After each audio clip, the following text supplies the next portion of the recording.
class. I hope you are good at your side. आज हम national self determination राष्ट्र आत्मनिर्णय के बारे में पढ़ेंगे।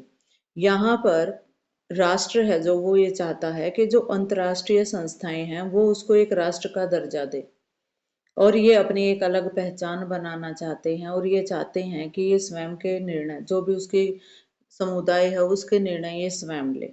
तो देखते हैं कि किस प्रकार सेल्फ डिटर्मिनेशन की डिमांड एक नेशन करता है। Nations, unlike other social groups, seek the right to govern themselves and determine their future development.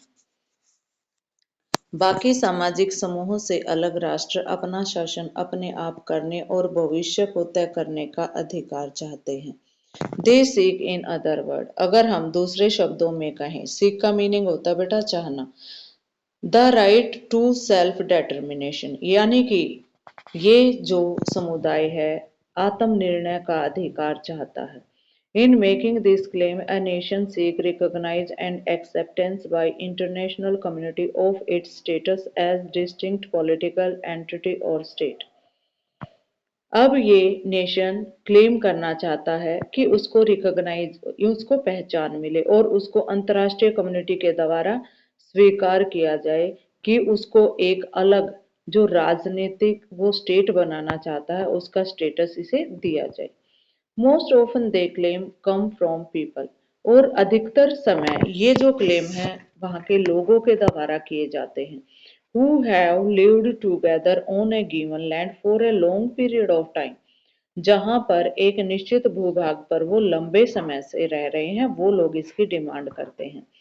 Who have a sense of common identity, वो लोग जिनमें सामूहिकता की भावना है। In some cases, such claims to self-determination are linked to also to the desire to form a state in which the culture of group is protected if not privileged.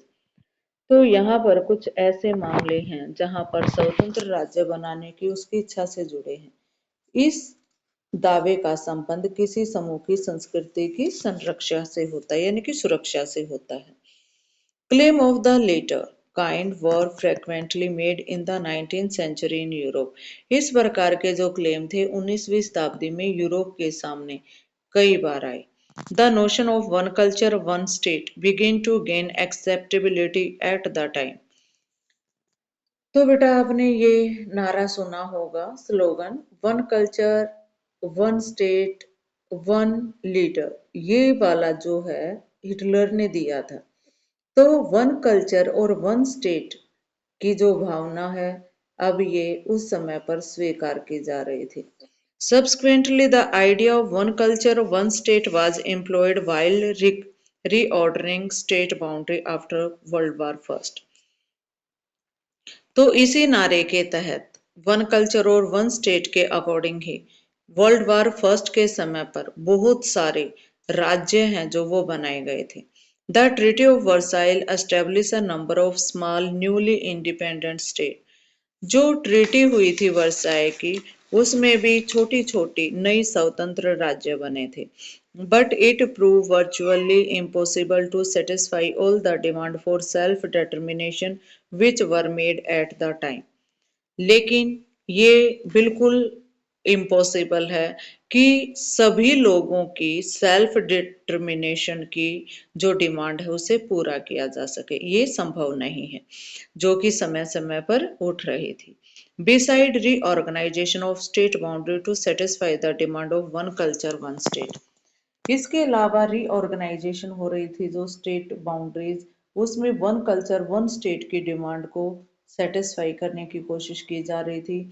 Lead to mass migration of population across state boundary, तो इसके तहत बहुत ज्यादा migration हुआ था population का एक state से दूसरी स्टेट में।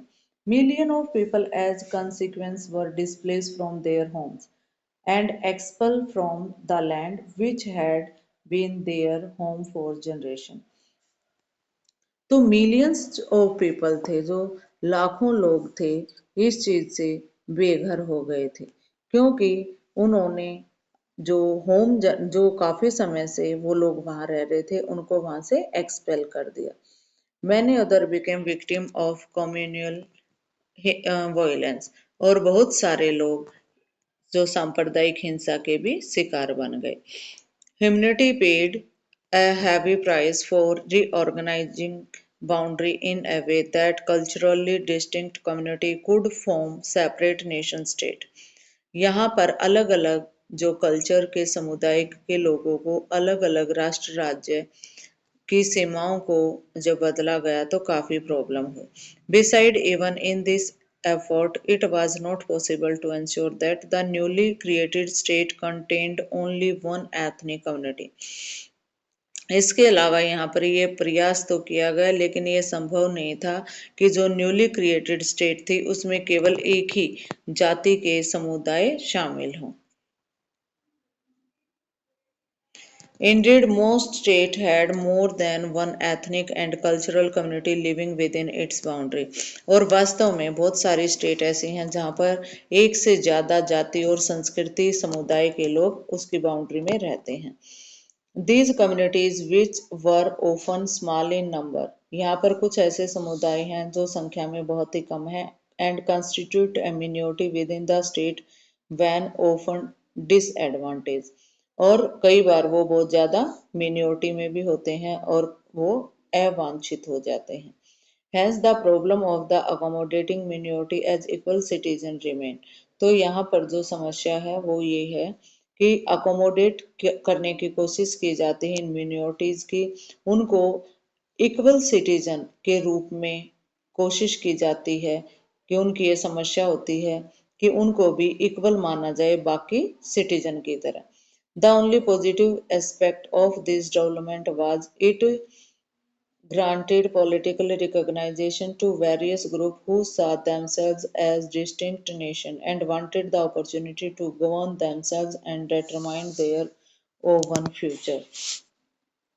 तो यहाँ पर कोशिश की जा रही है कि जो राष्ट्रवादी समूह है उनको राजनीतिक मान्यता दी जाए, जो स्वयं एक अलग राष्ट्र के रूप में अपने आप को देखना चाहते हैं और अपने भविष्य को तय करने और अपना शासन स्वयं चलाना चाहते हैं। लेकिन राज्य के भीतर जो मिनोरिटीज हैं, अल्पसंख्यक समुदायों की समस्या अभी भी ज्यों की त्यों बनी हुई है। इसी के साथ आज की वीडियो समाप्त होती है। Thank you, have a nice day.